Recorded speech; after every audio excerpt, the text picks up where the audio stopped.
నిన్న మంత్రుల బృందం కాళేశ్వరంకి వెళ్ళింది. ఆ వార్తలే పెద్ద ఎత్తున హైలైట్ చేశారు. నిజంగా మేడిగడ్డ ఒక మేడిపండ, కాళేశ్వరం అసలు పనికిరాని ప్రాజెక్ట్ అనే లెవెల్లో 10 రోజుల నుంచి పెద్దగా ప్రచురిస్తున్నారు, పెద్దగా ప్రచారం చేస్తున్నారు. ఓవరాల్గా కాళేశ్వరం గురించి, మేడిగడ్డ గురించి మీకున్న అనుభవంలో ఏం చెప్తారు? ప్రేక్షకులందరికీ ఈరోజు అందరికీ నమస్కారములు. నేను ఒక రిటైర్డ్ ఎగ్జిక్యూటివ్ ఇంజనీర్, ఇరిగేషన్ డిపార్ట్మెంట్లో ఒక 30 సంవత్సరాలు పనిచేశాను. కాబట్టి దీని గురించి నాకుండే అవగాహన గురించి పబ్లిక్ అందరి ప్రేక్షకులకు అందరికీ చెప్పదలుచుకున్నాను. నంబర్ 1, కాళేశ్వరం ప్రాజెక్టు అనేది ఒక ఇరిగేషన్ ప్రాజెక్టు. అద్భుతమని చెప్పలేను, ఏది ఒక ఇరిగేషన్ ప్రాజెక్టు. ఈ కాళేశ్వరం ప్రాజెక్టుకు పునాది 2015 తర్వాతనే కాళేశ్వరం ప్రాజెక్ట్ అని కొత్త పేరు వచ్చింది. అసలు పేరు అసలు దీని యొక్క ముఖ్య ఉద్దేశము 16 లక్షల ఎకరాల కొరకు, 16 లక్షల ఆయకట్టు, 9 ఉమ్మడి జిల్లాల కొరకు ఆ రోజు రాజశేఖర రెడ్డి సీఎం గారు ఉన్న పీరియడ్లో అది స్టార్ట్ అయింది. అది ఆల్మోస్ట్ అక్కడ 3 అంశాలు. అక్కడ నీటి లభ్యత ఉన్నదని, 237 టీఎంసీ ఉన్నదని ఆ రోజు సిడబ్ల్యూసీ వాళ్ళు డిక్లేర్ చేశారు, అప్రూవల్ ఇచ్చారు. దానితోటి ఈ తుమ్మిడిహట్టి నుండి ఆదిలాబాద్కు 2 లక్షల ఎకరాలు, తర్వాత మిగతా నల్గొండ, నిజామాబాద్, ఈ మొత్తము చేవెళ్ళ వరకు 16 లక్షల ఎకరాల వరకు ఆ రోజు ప్రపోజల్ చేసి టెండర్స్ పిలిచి, తర్వాత కాలువలు కూడా స్టార్ట్ చేసి ఒక 8,000 కోట్లు, ఒక 8,000 కోట్ల రూపాయలు ఆ రోజు ఖర్చు చేశారు. తుమ్మిడిహట్టి నుంచి ఒక 65 కిలోమీటర్ల కాలువ కూడా తవ్వారు. తర్వాత నీటి లభ్యత ఉన్నది, కాలువ ఉన్నది. తర్వాత మనకు గోదావరి నుండి కూడా మనకు సరైన వాటర్ అందుతలేదు. ప్రాణహిత చేవెళ్లను కాంగ్రెస్ చెప్తాను. దీని యొక్క ప్రీ హిస్టరీ తర్వాత post history. First pre history తర్వాత తెలుసుకున్నప్పుడే పోస్ట్ హిస్టరీ తెలుస్తుంది. డైరెక్ట్ కాళేశ్వరంకి రాదలుచుకోలేదు. మీరు చెప్తున్న వాస్తవమే. కాంగ్రెస్ సర్కార్ ప్రీ హిస్టరీ ఏంటి సార్? ప్రీ హిస్టరీ తెలిసినాక కాళేశ్వరం ఎందుకు వచ్చింది కూడా సబ్జెక్ట్. సో కట్టేకొట్టే తెచ్చి అట్లా చెప్పండి. కట్టేకొట్టే అంటే ఇది మొదటి ప్రాజెక్టు. ఇది 16 లక్షల ఎకరాలకు తీసుకున్నారు. 16 లక్షల ఎకరాలు సదుద్దేశంతో తీసుకున్నారు. గోదావరిలో వాటర్ సరిగా వస్తలేదు, మహారాష్ట్ర కొరకు తీసుకున్నారు ఆ రోజుల్లో. 2015 తర్వాత దాన్ని అంటే తుమ్మిడిహట్టి నుంచి ప్రాణాయిత అనే ఒక రిజర్వ్, అంటే ఒక పెద్ద ఉపనది. ఈ 3 నదులు ఏది వార్దా, వేన్గంగా, పేన్గంగా ఎక్కడైతే కాన్ఫ్లుయెన్స్ ఉన్నదో అక్కడి నుంచి 100 కిలోమీటర్ల కింద కాళేశ్వరం ప్రాజెక్టు. అంటే ఈ నది పోయి అక్కడ గోదావరిలో కలిసి అక్కడ వీళ్ళు నీరు చాలా పుష్కలంగా లభిస్తుంది. ఈ నీరు ఉన్నది సరిపోదు కాబట్టి మనము 18 లక్షల ఎకరాలు, 16 లక్షల ఎకరాల బదులు 18 లక్షల ఎకరాల వరకు మనము 18.25 lakhs కొత్త ఆయకట్టు, తర్వాత 18.89 lakhs స్టెబిలైజేషను. అంటే ఎస్ఆర్ఎస్పి కింద ఒక 8 లక్షలు first stage, 4 lakhs second stage, FFC flood flow canal 2 lakhs, అట్లా ఒక 14 లక్షల ఎకరాలు. మళ్ళీ నిజాం సాగరు, సింగూరు ఇవన్నీ కలిసి 18,80,000 ఎకరాలకు. మరి స్టెబిలైజేషన్ అనేది మొత్తం 38 లక్షల ఎకరాలకు సరిపోయే నీళ్ళు ఇక్కడ దొరుకుతాయని ఒక సదుద్దేశమా ఇంకో ఉద్దేశమా అనేది నేను చెప్పలేను. నా ఉద్దేశం ఏంటంటే ఫస్ట్ వీళ్ళు పొరపాటు ఏంటంటే కాళేశ్వరం అవసరమే లేదు. ఉన్న చేవెళ్ళ ప్రాణాయితకు 16 లక్షల ఎకరాలకు సరిపోతుందా సరిపోదా?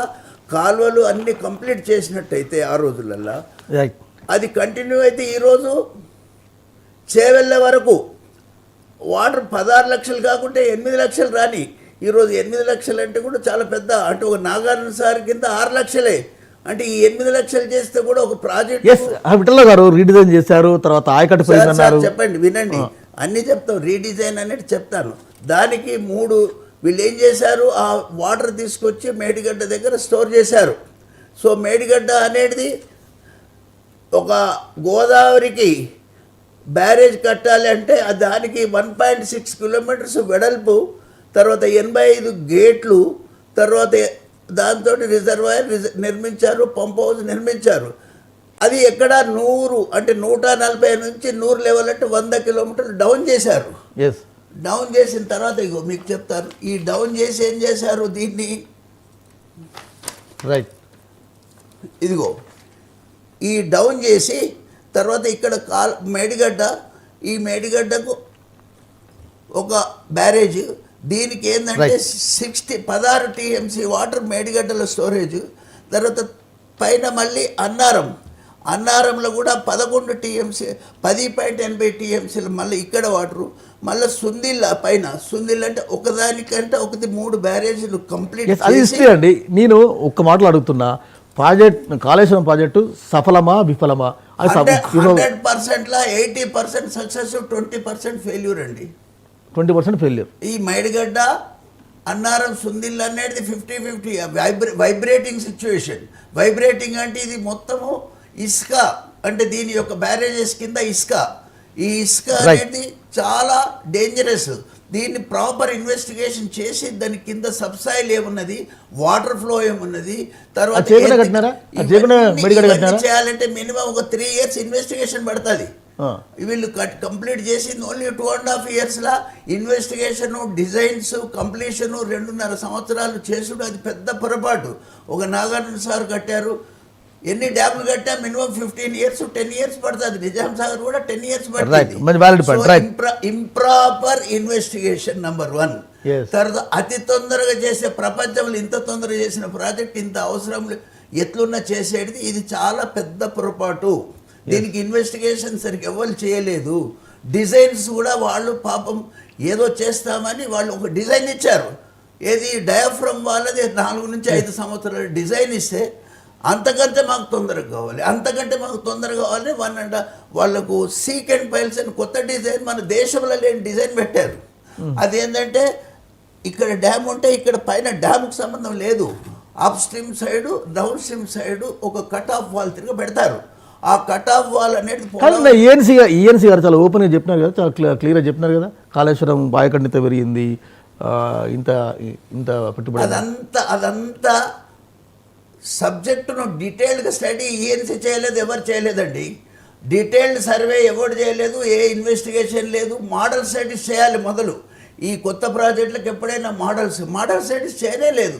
మోడల్ స్టడీ లేని ఈ డిజైన్ చేశారు. ఈ డిజైన్ అనేది దేశంలో ఎక్కడ లేదు.